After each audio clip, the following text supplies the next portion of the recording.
Hello guys, welcome to viral teaching. और आज हम लोग जो है लास्ट इक्वेशन सॉल्व करेंगे, इक्वेशन ऑफ मोशन का बाय कैलकुलस मेथड। ठीक है, आइए शुरू करते हैं। वेलोसिटी बराबर हम लोगों ने पढ़ा था कि वो होता था ds/dt। ठीक, तो ds अगर हम लोग को निकालना होगा तो क्या करेंगे, इस dt को इधर मल्टीप्लाई कर देंगे तो हो जाएगा v/dt। ठीक, हम लोग वो जानते हैं कि v इक्वल्स टू क्या होता है, u + at होता है। इसको यहाँ इक्वेशन नंबर 1 में पुट कर देंगे तो क्या हो जाएगा, ds equals to u + at into dt। ठीक, अब लगाएंगे लिमिट। हमने कहा कि देखिए जब टाइम आप कंसीडर करेंगे n-1 तो जो डिस्टेंस आप कंसीडर करेंगे, डिस्टेंस वो आप कितना कंसीडर करेंगे। देखिए ये कन्फ्यूजन मत करिएगा कि डिस्टेंस लिखेंगे डिस्प्लेसमेंट। अगर आप स्ट्रेट लाइन में ले रहे हैं तो डिस्टेंस डिस्प्लेसमेंट एक ही बात है।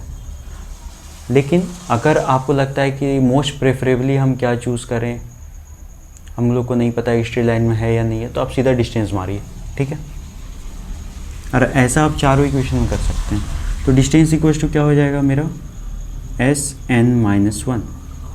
ठीक, फिर बोले कि जब टाइम जो हम लोग n कंसीडर करेंगे तो डिस्टेंस मेरा कितना हो जाएगा, Sn। ठीक, अब हम लोग करेंगे इंटीग्रेशन, लिखेंगे इंटीग्रेटिंग द एबव इक्वेशन। तो क्या हो जाएगा, integration ds equals to integration u + at into dt। Limit लगाते हैं। ठीक, डिस्टेंस का लिमिट था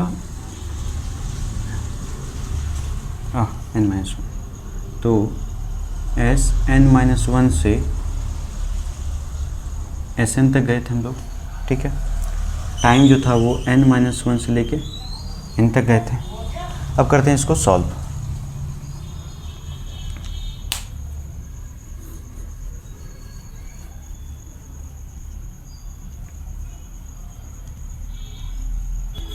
क्या हो जाएगा, ds से इंटीग्रेशन करेंगे तो s बाहर आएगा, Sn-1 इक्वल्स टू, इसको अगर तोड़ें अगर हम लोग तो वो हो जाएगा u dt, इंटीग्रेशन हो जाएगा n-1 to n plus a बाहर आ जाएगा क्योंकि कांस्टेंट है, तो t dt n-1 to n। ठीक है, इसको सॉल्व करते हैं। सबसे पहले अपर वैल्यू Sn माइनस, फिर लोअर वैल्यू करें Sn-1 equals to, upper value put करिए, u है कांस्टेंट बाहर हो जाएगा, dt का इंटीग्रेशन क्या होता है, t होता है, तो डायरेक्ट t लिखते हैं। वैल्यू पुट करते हैं n-1 to n plus a, t का इंटीग्रेशन कितना होगा, t1 + 1 क्योंकि पावर 1 है, बाई 1 + 1। वैल्यू पुट करते हैं n-1 टू n। ठीक है, सॉल्व करेंगे इसको अगर तो u n minus n + 1 upper minus lower plus a t square / 2 होगा। ठीक है, तो t स्क्वायर होगा तो n स्क्वायर / 2 हो जाएगा, माइनस n-1 का होल स्क्वायर / 2 होगा। ठीक है, minus n plus n cancel, तो u प्लस इन दोनों का एलसीएम लेंगे, कितना हो जाएगा नीचे में, 2n स्क्वायर माइनस n-1 का होल स्क्वायर। ठीक है,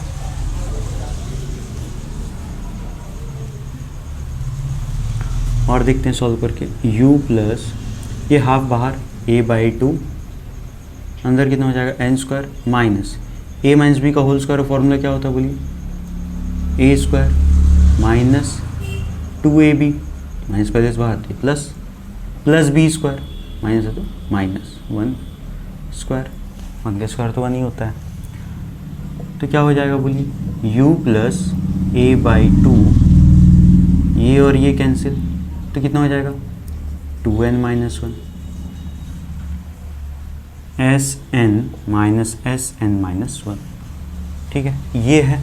तो हम लोग क्या करेंगे, Sn और S माइनस 1 को कंसीडर कर लेते हैं Snth। तो हो गया ना वो इक्वेशन, घूम कर के आ गया, क्या आया, Snth equals to u plus a by 2 into 2n minus 1। यही था मेरा फोर्थ इक्वेशन कैलकुलस का, ठीक है। उम्मीद है कि ये टॉपिक आपको समझ में आया होगा, ठीक है। और इससे रिलेटेड जो भी आपके डाउट्स हों वो आप कमेंट सेक्शन में ज़रूर लिखिएगा। जिस भी टॉपिक पे आपको वीडियोस चाहिए उसको कमेंट सेक्शन में डाल दीजिएगा। मैं कोशिश करूँगा कि उसके ऊपर में वीडियोस जो है जल्द से जल्द अपलोड कर सकूँ, ठीक है। चलिए, थैंक यू।